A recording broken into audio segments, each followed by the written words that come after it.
Hey, good evening, everybody. This is Jeff from Junior Hockey Advisor.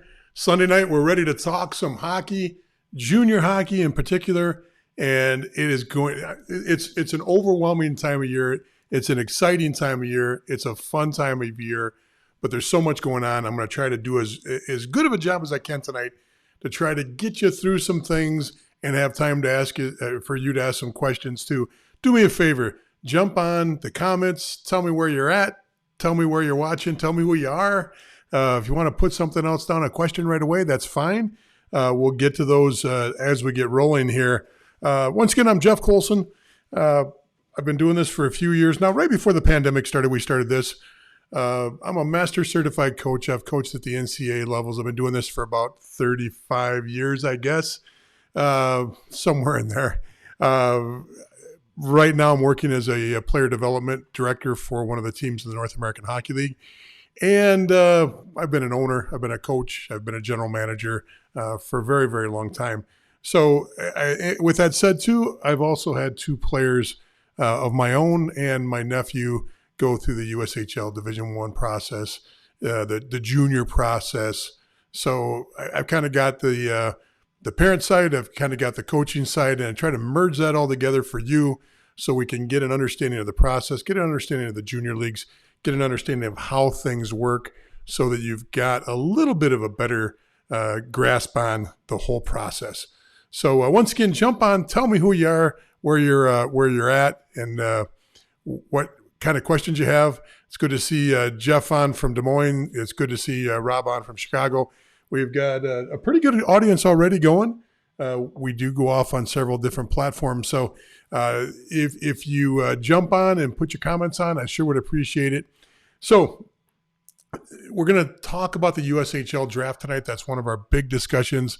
But I wanted to give you kind of a rundown of what's going on around junior hockey right now, because once again, this, not only am I trying to keep up with the North American Hockey League, and I'm trying to keep up with other leagues that we're still looking for our tenders and our drafts from the team I work for.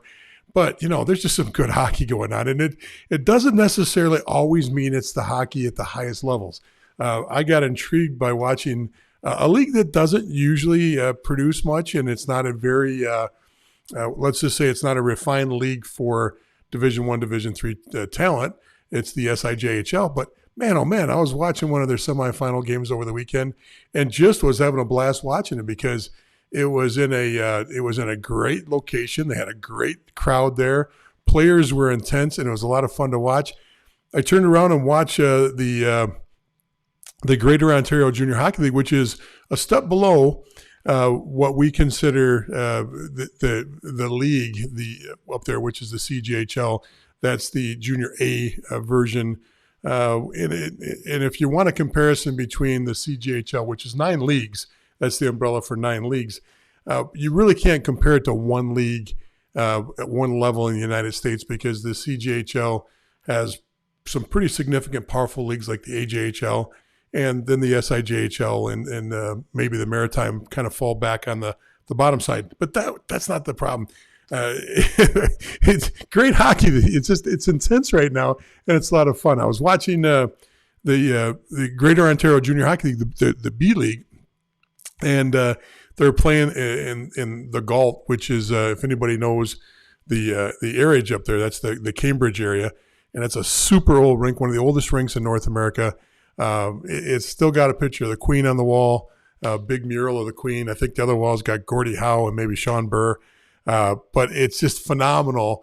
And to watch that place with a packed crowd watching junior hockey just was so cool. And it was so much fun to watch. So if you're not watching hockey right now, if you don't have hockey TV, shame on you, because it's the time of year to have hockey TV. If you can't get into buildings, if you can't get in and watch live right now. And being in Western New York and trying to, I've got fairly good access to the Toronto market. I've got fairly good access to, get into some of the other markets too. But man, oh man, yeah, nothing like what you can do with hockey TV. I think I watched 6 or 7 different games on Saturday night, and I started early and just kept going, and I watched the replays, and it's a fun time of year. So anyway, what's going on? BCHL's down to I believe they're down to their last 2. I think they're in round 3 right now. I think it's Nomino. No. It's they're in round 3. Nomino's up over Langley 2-0. Penticton is up over West Kelowna. I always do this wrong. I don't know how to pronounce it. Kelowna. That's one of the teams I haven't seen their home barn in yet up in the BCHL. I want to get there the next year once things settle back down and we can travel the way we're used to. This year was good, though. Anyway, the Penticton's up 2-0 on them. NCDC, that's already over with. That happened earlier this month. Hitmen beat the Boston Junior Bruins. Go figure, really. The Null, man, there's some just great series going on. There's first Aberdeen wrapped up early. They're awaiting St. Cloud and Bismarck that series to end. The South is one team. Lone Star just knocked off a powerful Shreveport. Shreveport may have been, and I'm biased. My son played there last year when they won the Nationals, but Shreveport was the last place team, mid-season, early season, and then just turned the Jets on in the second half. So even though it was a 3-1 series, boy, oh boy, it was all one-goal games, overtime games, really good. So Lone Star is waiting to see what happens between Wichita and New Mexico. They're in Game 5. I'm not sure if that's tonight or tomorrow night. And Anchorage is awaiting the Wilderness and Fairbanks to see what happens there. So we've got a lot of good hockey. East is wide open right now. It's I don't know which way the East is going there. So you've got some across the board good hockey left. CCHL, it's down to Ottawa against the Hawkesbury. Sorry about that. Just as up to watch them last year. Ottawa knocked off Renfrew. Hawkesbury knocked off Brockville. Two quality teams have been around a long time.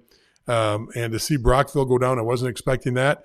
But Hawkesbury moves on, so we'll see what happens there. And the SIJHL, the one I was watching, Red Lake and Cam River, that's going to be a good series. That's coming up. Lots more coming up. The USHL I think they're still at 8 teams. No, still at 8 teams plus till this next couple days here. Lots of good hockey going on out there. It's just across the board. So if you got a chance to get on Hockey TV, if you got a chance to watch some of this, you can really get a sense. The speed in the playoffs, the BCHL speed, the NAL speed, the USHL speed, it just goes through the roof. The kids are used to each other. They know where to put the puck. They make plays without having to think. Their feet are moving, and they're playing with a desperation. It's a really, really good brand of hockey in just about every league out there right now. I'm really enjoying it. So enough of that. Let's talk about the draft. So I'm going to pull up for you, and let's see if I can do this the right way. I'm going to pull up for you. There's the draft, but that's not what I want to pull up yet. I'm just going to pull up the USHL, what they say about the draft. So I'll go over here to my secondary screen. Okay, so Phase 1, Monday, May 2nd. Phase 2 is on the 3rd, Tuesday, Monday, Tuesday draft. So Phase 1, and it just explains that the USHL drafts are completed in 2 separate phases, with Phase 1 on Monday, Phase 2, which is Phase 1 consists of 10 rounds of future age players who will be under 17 for the next season. So that's Phase 1. Phase 2 is everybody else, okay? And Phase 2 is where you'll get your productive players. Now, the interesting thing, if you read down on this, you'll see that the biggest issue here is that the teams are going to, the Phase 2 draft continues until all member clubs, very similar to the way the North American Hockey League works too, have filled their roster to a total of 45 players, including the players that are on their affiliate list. So what that means, and what the importance of this, and why I wanted to point this out to you, is this is, there we go, sorry about that. That 45 number comes into play now. People are saying, well, why does this team only get 4 draft picks? And why does that team have 12 draft picks? And nobody picks in the 13th round, or, you hear all this stuff. It's true. The numbers vary because it's returners, affiliates, and then your draft picks are what fill out the rest of the 45. So if you did return 20 players, probably not going to happen, but if you did 20 out of 23 players returned and you had your 17 affiliates, you're not going to get many draft picks because 20 and 17 is 37, and then you get 8 picks to make up your 45. So it's all contingent on those numbers. That's why you see some teams bow out in the 9th round, 10th round, 12th round, and some teams will plow all the way through to whatever. I can't remember how far they went last year, but the last few rounds, if it was like 18, 19, 20, there wasn't many players being taken, maybe 2 or 3 in each round. So anyway, that's the gist of it. Phase 1, phase 2. So the thing that really is important to understand here is that you've got 2 dynamics going on here, maybe 3, maybe 4, but I'm going to focus on what I look at on drafts and what I think is important. It's important to understand the efficiency of the team drafting. And what does efficiency mean? That's a pretty simplified way of looking at the draft. If I've got 10 picks, how many of those picks stick on my roster? Okay. So if I get 10 picks and I got 1, my efficiency is 10%. Okay. Not so good. Now, what does effectiveness mean? Now, effectiveness is taking that roster of those draft picks and seeing how much they actually affect your roster as far as points, minutes played, goals against, whatever position they're playing, turnovers. The effectiveness can go into many different directions, but the easiest one to use is, points and time played, because then you get an idea. First of all, I can be very efficient. If I've got 10 draft picks, I can be very efficient by just taking and trading off those 10 draft picks and getting 3rd and 4th liners from other teams and filling out my roster with what other teams don't feel are their high-end players. So then my efficiency is 100%, but my effectiveness might go right down the drain then. So the idea is to try to be as efficient as you can and try to get effective with your picks. And I'm going to show you one team last year that knocked it out of the park. Just knocked it out of the park. There's some good teams in the draft, but I'm going to show you one in particular. Anybody got any guess?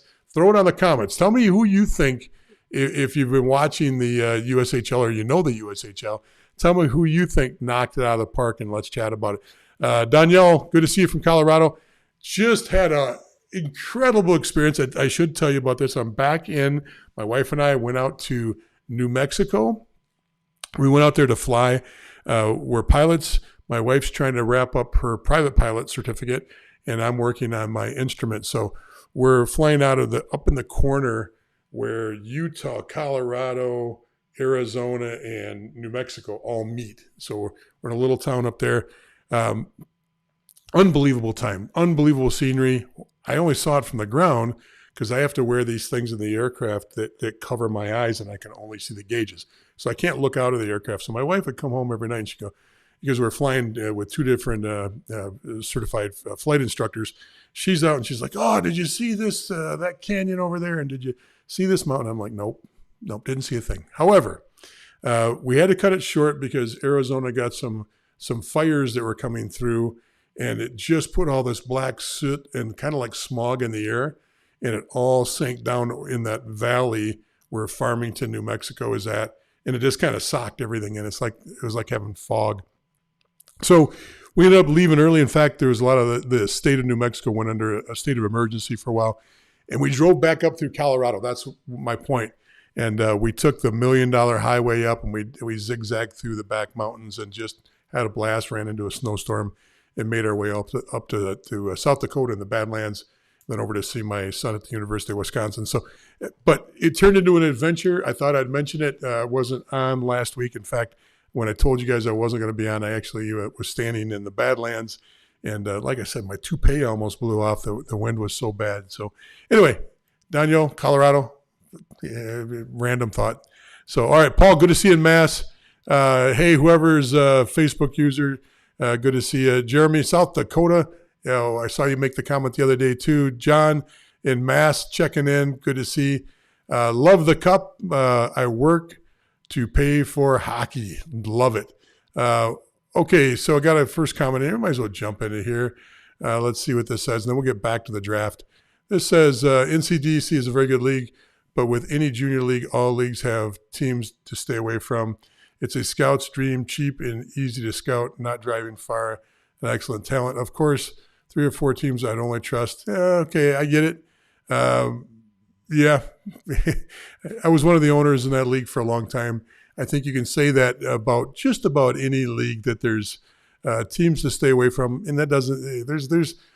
I know NHL guys that say the same thing about franchise in the NHL.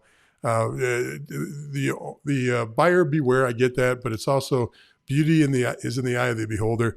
There are some people that find certain leagues and certain teams to be very functional and very helpful for them. So we're not here to bash. We always want to have our guard up. There's certain things to look for, but just got to be careful on that stuff. So good to see you, South Jersey. Anthony, North Dakota. Jeff, is the USHL Draft streamed? I believe it is. I know you can go on to the USHL website, and there's usually a click button to get you over to their portal to the draft so you can watch the draft come on. So is it streamed like on a video stream?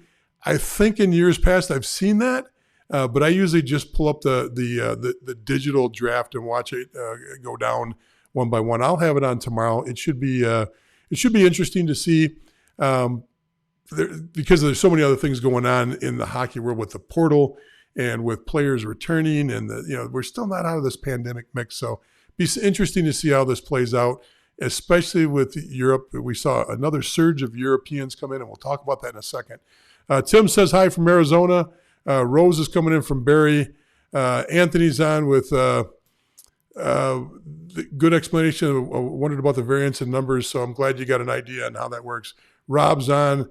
Rob says the Steel. Well, Chicago Steel, one of the better teams, one of the better managed teams in the USHL for a while. They did a very good job, but you're going to be surprised. If you think it's a Steel, you might be surprised. Lancers, good guess. Okay, Jeff wants to know, what are you flying? Off-topic question. I'm pretty much a 182 guy. My wife's a Piper person. We belong to a small club that has Pipers, but I was flying for you that aren't pilots, it says they all have wings and a little propeller. So that's all you need to know. But I was flying a 172 RG for my training. That means retractable gear. Usually you don't see a tiny 172 with retractable gear and a high performance setup, complex high performance. So different. It was unique for me. I'm a pretty big guy. Get me into a 172 takes a lot in the first place, and it takes a lot to get me out of a 172 also. So okay, let's see what else is going on here. Everybody's saying hi. Okay, so Des Moines had some decent prospects in 2005. That's a good comment.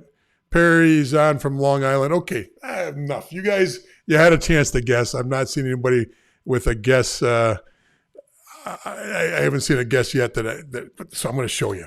Okay. First of all, what I did was I went through and I broke down the league. And if you go to, you guys know I'm a big fan of Elite Prospects. I'm going to bring that back up. And I'm going to show you Elite Prospects. Okay. So here's the screen. This is the draft. If you go in, now remember, I've got the filter on Elite Prospects that allows me to actually look at their premium service, whatever that does. So it gives me a little bit more ability to function. It's $8 or $9 a month. So why is that important? Well, if you go into up here. Let's see, make sure we're on the same screen here. We're not. That's my other screen. I'm going to fix that for you right now. There we go. Okay.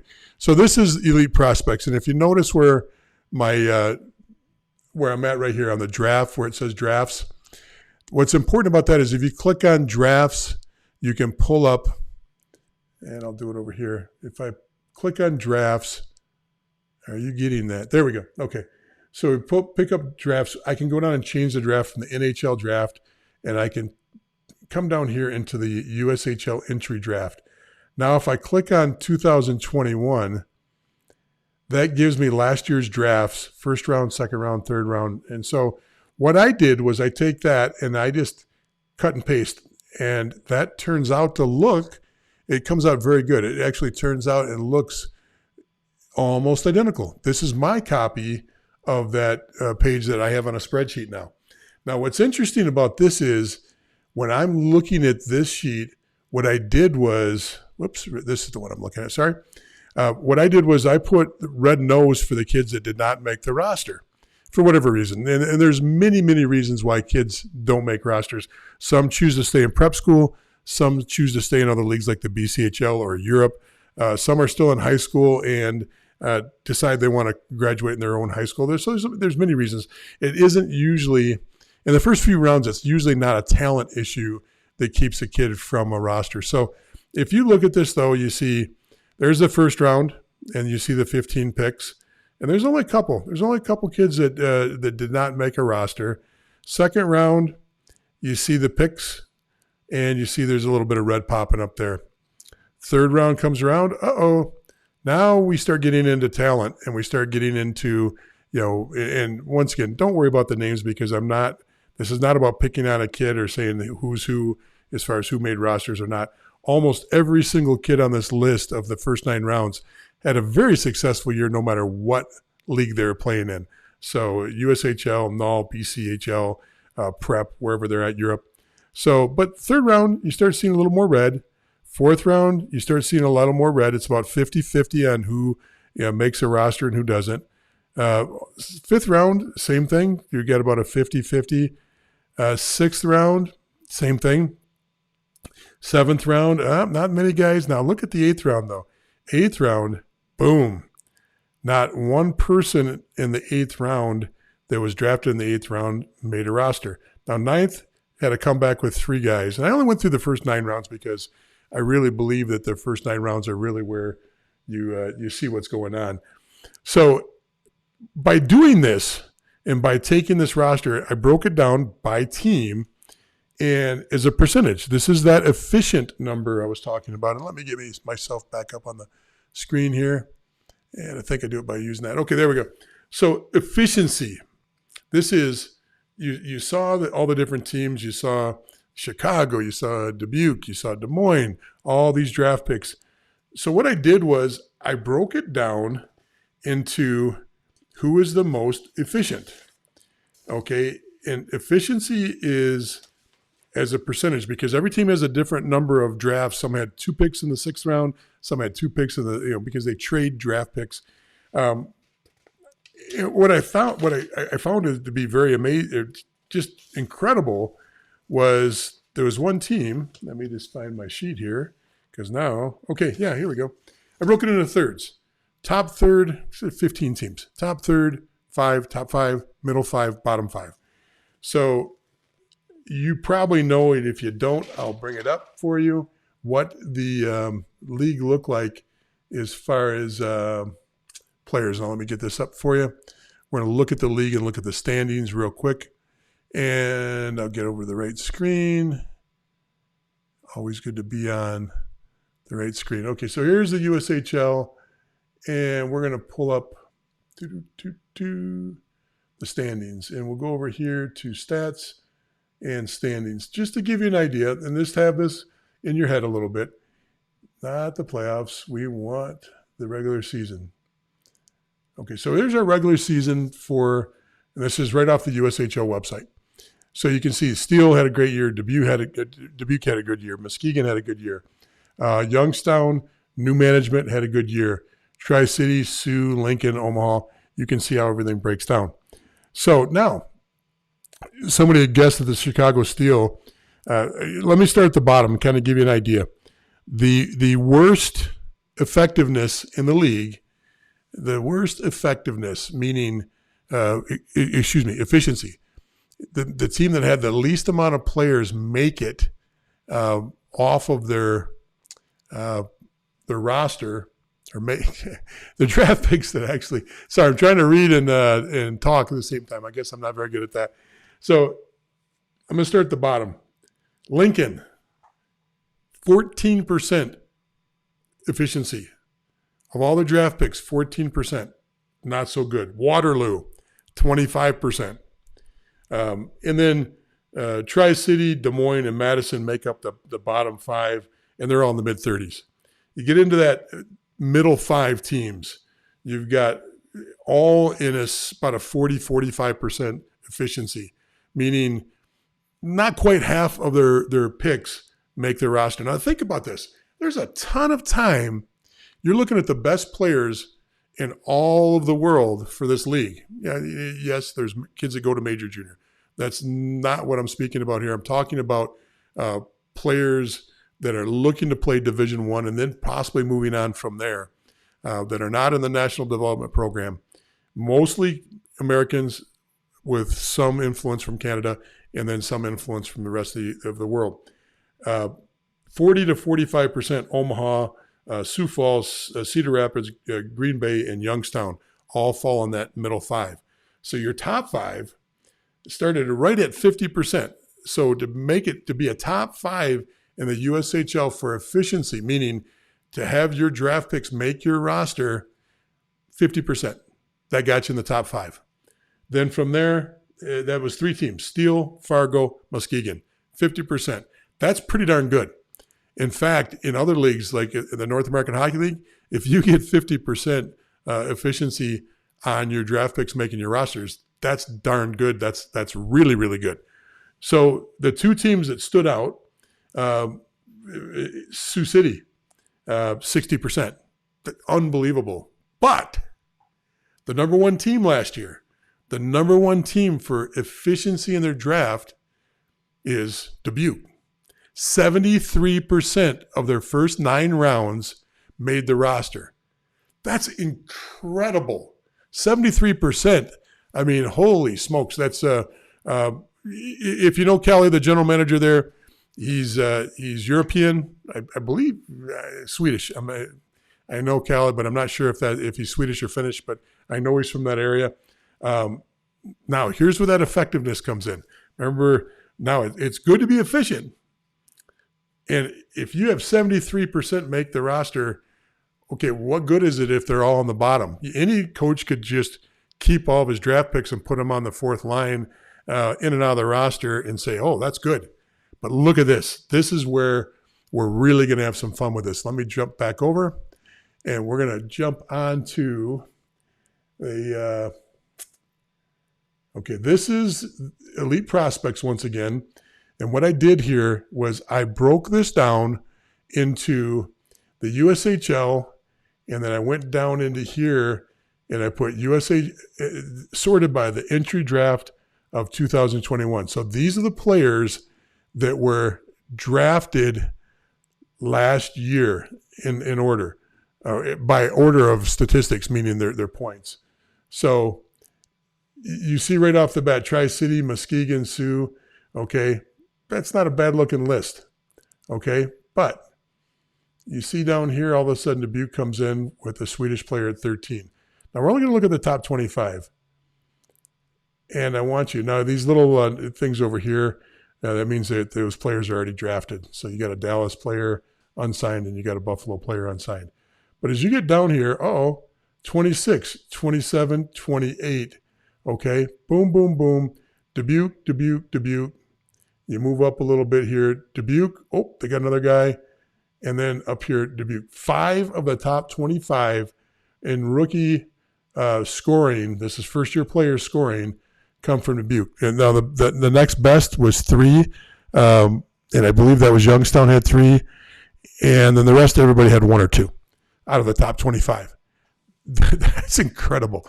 Okay, you just don't see this kind of efficiency and at the same time wrapped up with your effectiveness.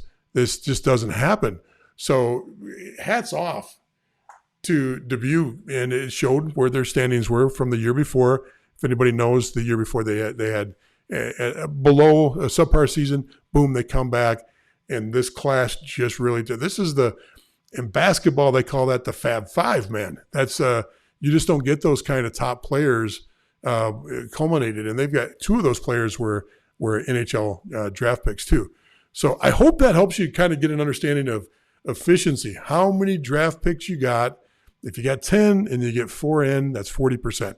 And then the effectiveness is going back and actually looking, and that's my screen over here, that's why I'm pointing over here, and looking at how well your draft picks do. It's good that you get 1 that does well. You get 1 or 2 that does well, but you start getting 5 or 6 players that are in the top 25.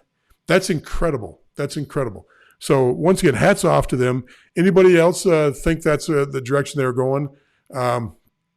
So that amazed me. I just put that together today. It's a little bit different draft because remember, the first day it's the young guys. It's the your under 17 players. Now, somebody asked earlier today and sent me a message, how many of those players will make rosters? I'm glad you asked that because we can easily pull that up and we'll do that the same way. And then I'll get into your questions. I see that you got a ton of questions there. But so if we go back over to this and I just change this, there's our list again. And I just change this down here. I want to see how many young players are there. So let's just get rid of this here as far as drafts. We don't need anything in their draft. Maybe I have to start over. I will. I'm just going to start over. I'm going to go up to, we want to see the USHL and we want to see how many young guys are in the USHL just to give us an idea. So once again, I'm in premium. And if I pulled up USHL, I can go down here as I scroll through to the player stats. It's with a little green bar below it. If I hit show more on that, now I get a filter on the top of it that I can apply to it. So this is for player stats. Now I can go into this here and I can put a birth year. So I want to see 2005s because I believe the draft is for 2006s this year. Let's see how 2005s did last year. So all of the players drafted in that phase one last year, let's just take a look and see. Now, let's go over to games played and just make sure that we've got all the kids that actually played a lot up top. We're not worried about their points per game or the total points. We're looking at the games played area here. And if you can't see that, I'll enlarge that a little bit for you. So we got a few kids that made it through the whole season. Now, you got to be careful with this list because you get down here to the number 9 through about 30 there, 9 through 30. Those are all kids that are playing except for one. Those are all kids playing in the National Development Program. They get capped off because they've got a lot of international play. They play 35 or 40 games in the league. So above that, 53 games to 62, you've only got 8 kids that played that were that young. Okay, so there's not as many as people think that are playing at that young. Now, what you do see is after you get past the National Development Team kids, you've got a lot of players, now a lot, that this whole list is about 75 or 80, I bet. 74 kids. One kid didn't play here, so 73. So you take away the 25, 30 kids that are part of the National Development Program, and you just look at the USHL side of things, you see the bottom of the list, these are the kids they brought up for a game here or there just to see how they do. And this is to see, this is the affiliate list. This is the young kids. They're bringing them in to see if they want to draft them. They want to see if they're ready for that level of league. And these are, the kids getting 2, 3, 4 games.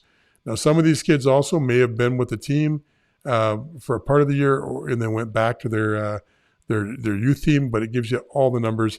70 kids total, of which 8 were significant producers, and those are the 8 kids at the top of the list there. So hopefully that helps you understand a little bit about how the USHL draft works, a little preview so you're ready for it this week. And if you have any questions on it, you got some resources. You can go and dive into these numbers yourself. I find all this fascinating. I don't have any predictions for this draft.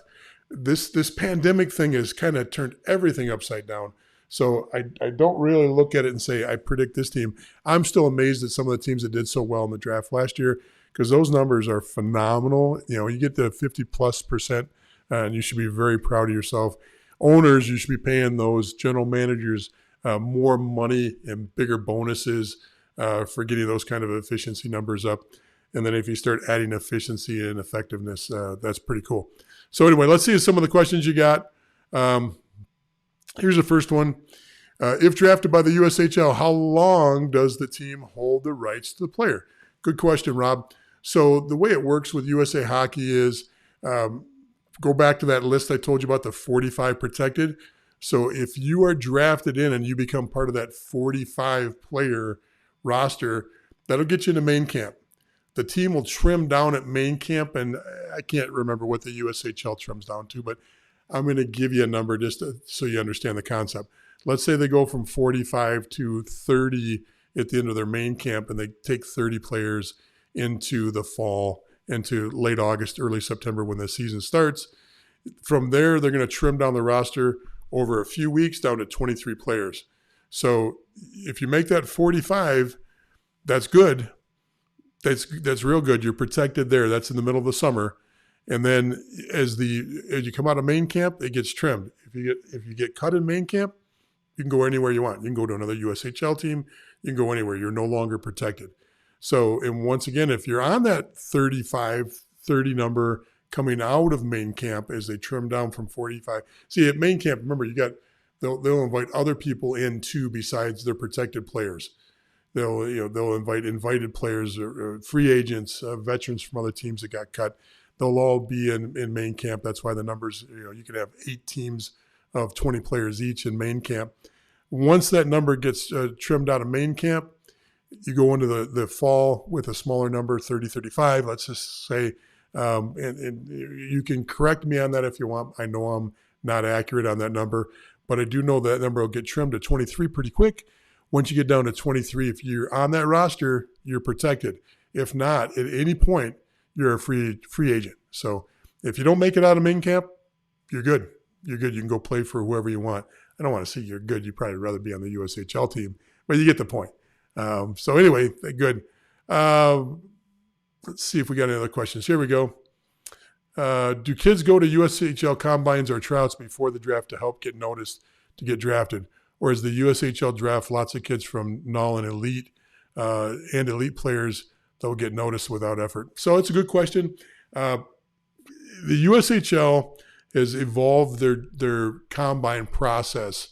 So there's 2 different kinds of combines. There's individual team combines. There's actually kind of 3 or 4 different kinds. You've got your private company that do combines. You see those all showcases and combines. Set that aside. Yes, some teams go watch those. Not all teams do.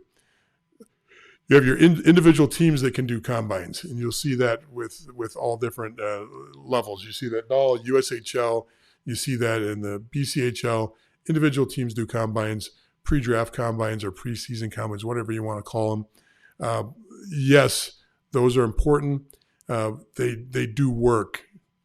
The USHL League, and this is the other part of the combines, is a league combine. The NOL does a league combine. The NCDC does a league combine.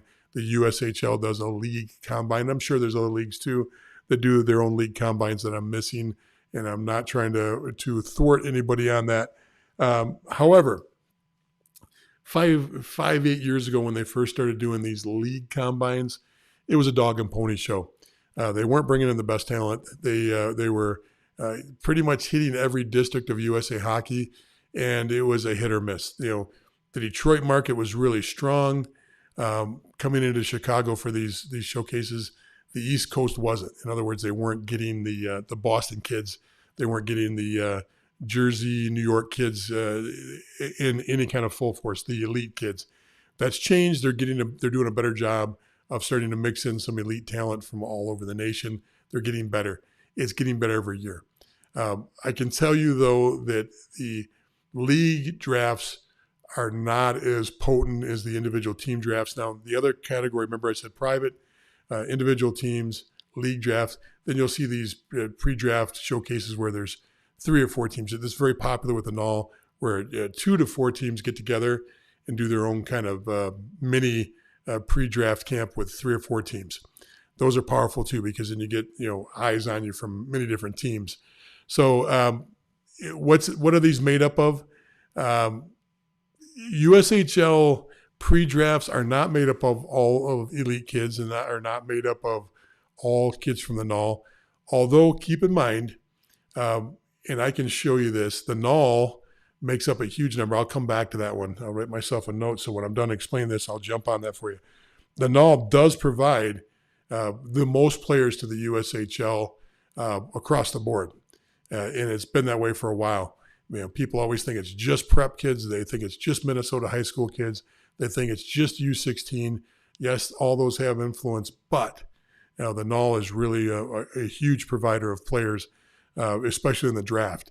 And I'll show you that in a second. Now, what shows up at these pre-draft skates? Usually it's a combination of U16, U18. it's a combination of players at that level. It's a combination of you don't get as many junior players at the pre-drafts early in the year because the pre-drafts that are pre where we're at right now, there's still junior players playing. Now you might have got some kids that got knocked out of the NCDC because they finished a month ago. They might be able to go to pre-drafts, but your null kids, most likely kids in the higher level leagues, aren't going to go to a pre-draft anyway. So it's very highly unlikely unless you're a marginal null player. If you played 60 games in the null last year, most likely you don't have to go to a pre-draft. If you got released from your team, you're probably going to find another opportunity in the null or another league. Remember, junior players inside of the USA Hockey window are not eligible to go skate for another team's. They can go to a general one, but you just wouldn't see that. You would not see a bunch of null kids showing up for a USHL pre-draft camp for the most part. I mean, there's always an anomaly, but I wouldn't expect that. So hopefully that helps a little bit. Let's see what else we got here. USHL official at last week's Combine said that historically about 120 of the 200 players from the Combines eventually get drafted. Some drafted never play, and some undrafted do. Yeah, that's. I don't know if the 120 out of 200 players is a number that I've actually wrapped my hands around. I'm not going to dispute that number, but I can tell you that there's many ways to get into leagues. The draft is only one way. Free agency, stepping up, being traded from one league to another. There's you can get into excuse me, you can get into a league from different ways. I want to go back though. That null question was important to me. I want to make sure we jump on that real quick. So remember, I put that list together, and I'm going to jump up and put that back up for you on my primary screen. Boom. Okay, so remember, this is my spreadsheet that I built off of what Elite Prospects has. So I went over here on the side, and I put some notes on these players, and I just want to scroll through and show you.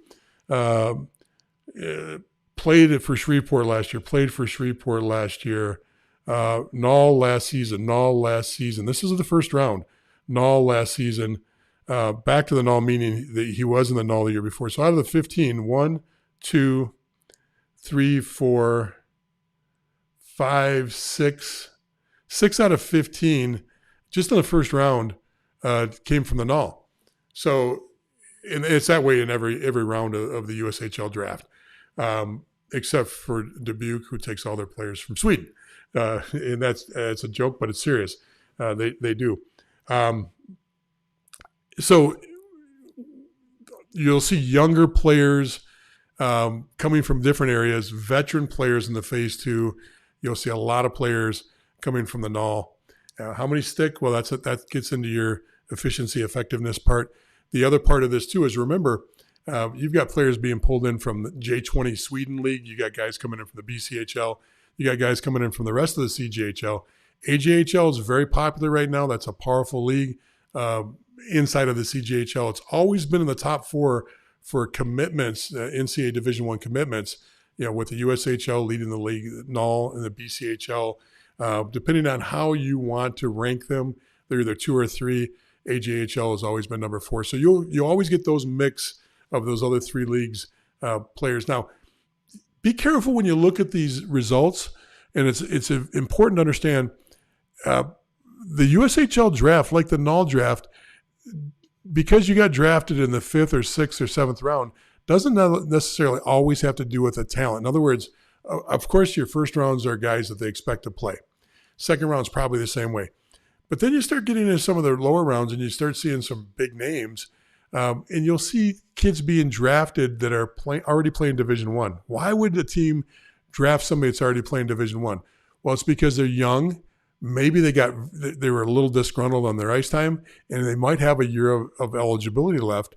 And you do see there's at least one player that was drafted this year that came back. Or I think there's several in the draft in the first 9 rounds that came back from college and went back into the USHL. They were drafted. They signed and went back in the USHL to play so they could restart everything again because they have eligibility left. And especially if they played and got that pandemic year, they got 5 years of eligibility. So Anyway, with that said, be careful. You'll see a kid that's an NHL draft pick that goes in the 5th or 6th round. Why? Well, maybe he was playing for the national development team, and maybe he thought he was going to go play on this team. He's got cold feet, and the coach and the general manager of that USHL team want to take a chance. Like, well, if he's going to come back to the USHL, we'll draft him. So we've got his rights, and he'll come back to us, or from the national development team to us, because they don't play by the same rules in the national development program. So hopefully that helps a little bit. Let's jump on and see if there's any other questions on here that are related. If you got a question, jump on and throw it on. By the way, if you're not part of our Facebook discussion group, Junior Hockey Advisor, jump on there. We've got close to 7,000 members now. It's turned into a phenomenal group, wealth of knowledge. I don't get on and post as much as I used to because we've got such a wealth of people. We've got USHL general managers and coaches. We've got Division I coaches on here. We've got assistant coaches, head coaches. We've got tons of D3 people. We've got null people, general managers. We've got BCHL owners and board members. So not only do we have our parent group there, but we've got all these other people that have, maybe they're not putting their name on an answer, but they'll read a lot of things that parents say. Maybe they'll send me a message and say, hey, you want to clarify that and make sure that, parent, but there's lots of influence there. And the parent group is so smart. We've got lots of advisors. I think we're over 300 advisors that are on there. So you're getting some feedback from there. We try to keep it so you don't get attacked by advisors where it becomes a feeding frenzy. We try to keep them at bay so they're contributing, but they're not turning this into a feeding frenzy on fresh meat parents that they think they can take advantage of. That's not the purpose of this. If you're not on our YouTube page, Junior Hockey Advisor YouTube page, jump on there. We're getting really close. You probably heard me say this 1,000 times. We haven't been able to grow this group for whatever reason. It just started taking off. We're now up. We get a couple thousand views a month now, and we're pushing 500 subscribers. For me, I think that's great. I know that if I was a TikToker or doing some other Instagram or stuff, that's peanuts. But for me and for what we do here, we're such a narrow focus. That's great. I'd like to see that number get up to 1,000 though. Sure could use your help on growing our YouTube page too. So if you could jump on there, it sure would help. Besides that, if there's no other questions, we went almost an hour, and I think we did a pretty darn good job of covering this. Let me know what your thoughts are. Send me a DM on your comments on this. Throw your comments up even after we're off the air. And hopefully you enjoy this whole process. You enjoy what's going on. It's a busy calendar, folks. Right now I'm looking at this going, we got phase 1, phase 2 this week. Clark Cup starts for the USHL next week. Robertson Cup starts the week after. And then you jump right after Memorial Day, you jump into pre-drafts and drafts, with the null draft being the 15th of next month. So, get right done with all the drafts and all the pre-draft camps. What happens after that? You jump right into main camps, middle of summer main camps. No rest for the weary when you're in this business, but it's a lot of fun. It's a great time. Hey, let me know what camps you're going to. Let me know in the comments if you're going to any of the showcases. And if you see me in the building, don't hesitate to come up and say hi. I love talking hockey. You don't have to be a superstar parent. You don't have to be a superstar player. I just love knowing what's going on and who's where. So let me know what's going on. I appreciate it. Have a great night, everybody. And thank you so much for tuning in and helping us grow this audience. Appreciate it. Take care, everybody.